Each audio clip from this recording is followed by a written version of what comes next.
আপনি যদি আপনার বিজনেসের ফার্স্ট ১০০টা সেল ইজিলি আনতে চান তাহলে এই ভিডিওটা আপনার জন্য। কারণ এই ভিডিওতে আমি ৫টা সিম্পল একটা স্ট্র্যাটেজি দেখাবো, যে স্ট্র্যাটেজিগুলো যদি আপনি ফলো করতে পারেন আপনি ইজিলি আপনার বিজনেসের জন্য সেলস জেনারেট করতে পারবেন। আমাদের প্রথম যেই স্টেপটা হবে সেটা হচ্ছে আপনার ক্রেতাকে ডিফাইন করতে হবে। আপনার প্রোডাক্টের জন্য আপনার যে মার্কেট ফিট, যে অডিয়েন্স, যে কাস্টমার, সেটাকে আপনার ভালো মতো চিনতে হবে। দেখেন ফেসবুক কিন্তু তাদের এআইয়ের মাধ্যমে এখন আস্তে আস্তে যে টার্গেটিংয়ের বিষয়টা সেটা চেঞ্জ করে ফেলতেছে।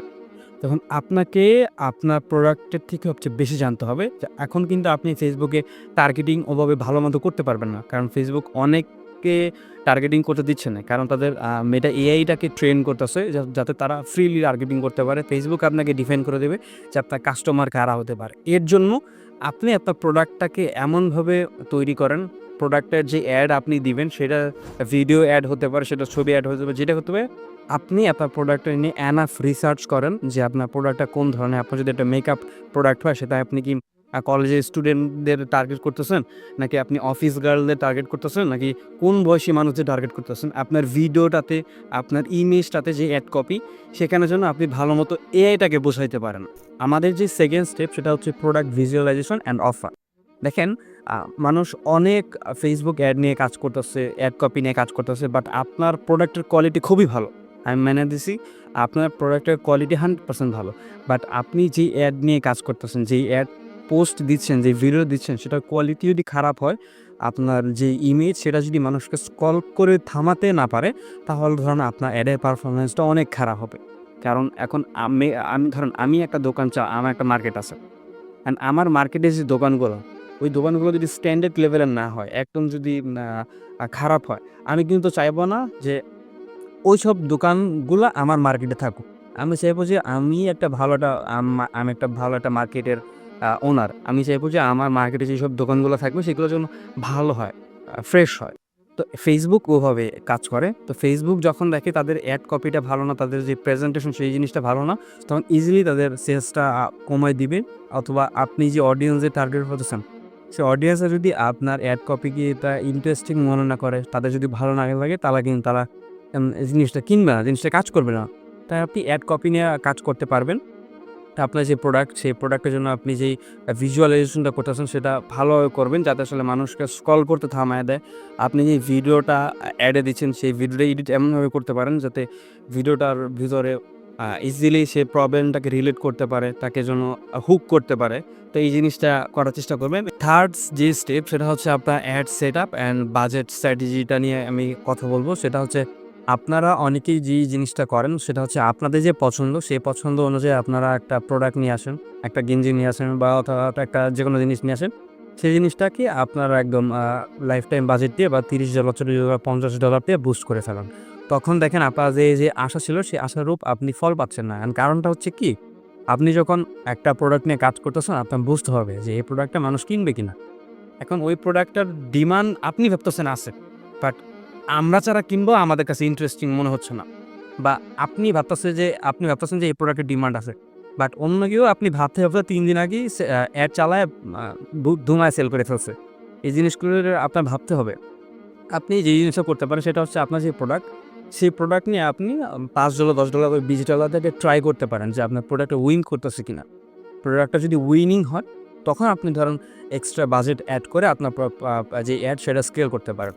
আমাদের ৪ নাম্বার যে স্টেপটা হচ্ছে সেটা হচ্ছে প্রায় ফানেলিং নিয়ে পুরো স্টেপ। সেটা হচ্ছে আপনি যখন রিটার্গেটিং করবেন আপনার কাস্টমারদের, কারণ আপনি যখন একটা অ্যাড চালাচ্ছেন সেই অ্যাডের 95% যে অডিয়েন্স, সেই অডিয়েন্স কিন্তু আপনার প্রোডাক্ট পারচেস করবে না, জাস্ট 5% পারচেস করবে। অ্যান্ড আপনি যখন ধরেন একটা ১ মিনিটের ভিডিও আপনি অ্যাড চালাইছেন, এখন সেখান থেকে আপনার ধরেন এভারেজে ২-২-২০ সেকেন্ড আপনার ভিডিওটা ভিউ করছে অনেকে, এবং অনেকে ৮০ সেকেন্ড, মানে একটা ভিডিও 100% 20% কেউ ভিডিও করছে, অ্যান্ড অনেকে 80% ভিউ করছে, অনেকে 90% ভিউ করছে আপনার পুরো ভিডিওটার মধ্যে। তো যারা বেশি ভিউ করে বাট লাস্টে এসে কিনে না, আপনি কিন্তু ওদেরকে রিটার্গেটিং করতে পারেন। অনেকে রিটার্গেটিং জিনিসটা পারে না, মানে ফানেলিংটা পারে না। আপনি ফানেলি অ্যাওয়ারনেস নিয়ে আসতেছেন, দেন অফার নিয়ে আসতেছেন। আপনি যে প্রপার ফানেলিংটা করবেন সেই ফানেলিংটা অনেকে পারে না।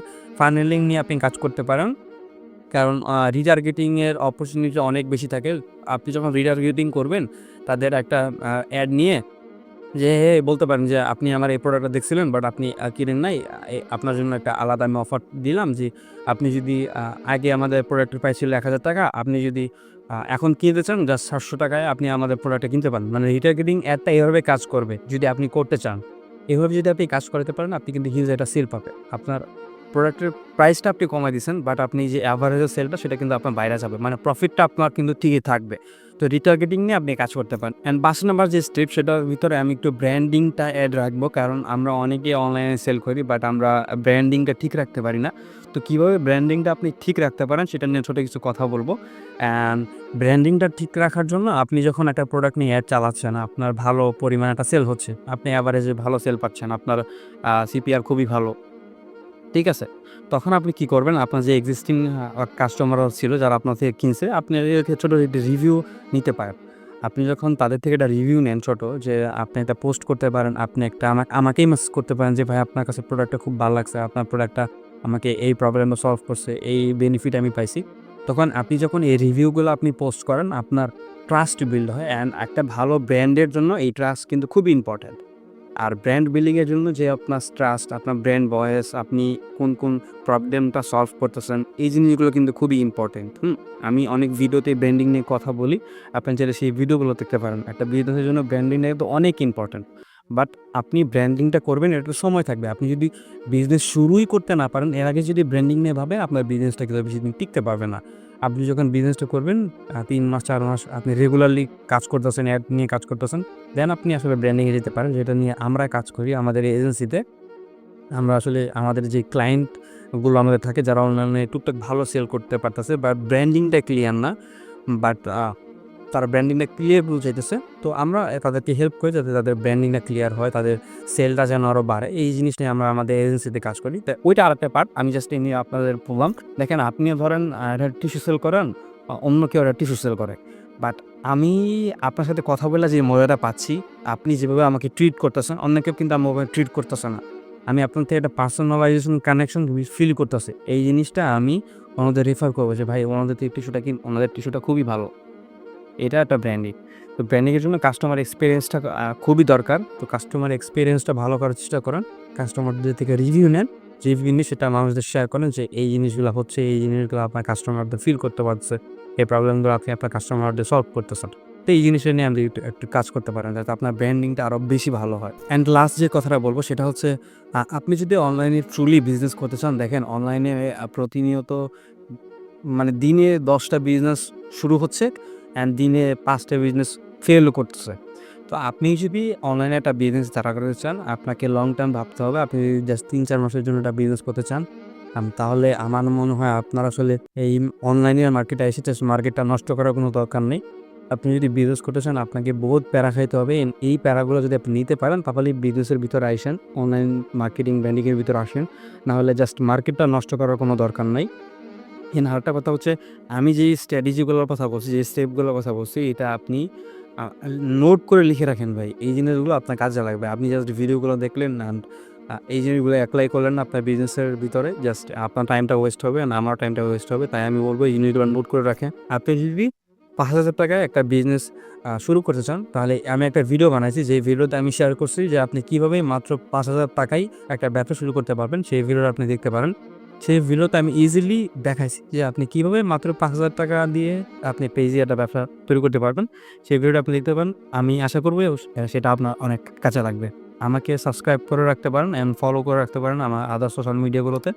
কারণ আমি এই টাইপের বিজনেস এবং মার্কেটিং নিয়ে ভিডিও বানাই অ্যান্ড প্রতিনিয়ত আমি এরকম নতুন আরও ভিডিও নিয়ে আসবো যাতে আসলে আপনার আ লাইফটা একটু ইমপ্রুভ হয়। আপনি যেন এখান থেকে ভালো করে শিখতে পারেন। আপনার অনলাইনে বিজনেসের জার্নিটা যেন ভালো হয়। আপনার ক্যারিয়ারটা যেন একটু ভালো আমি করতে পারি। আমার এটাই আসলে আ ইচ্ছা। তাই সাবস্ক্রাইব অ্যান্ড ফলো করে রাখতে পারেন। আর দেখা হচ্ছে অন্য কোনো একটা ভিডিওতে।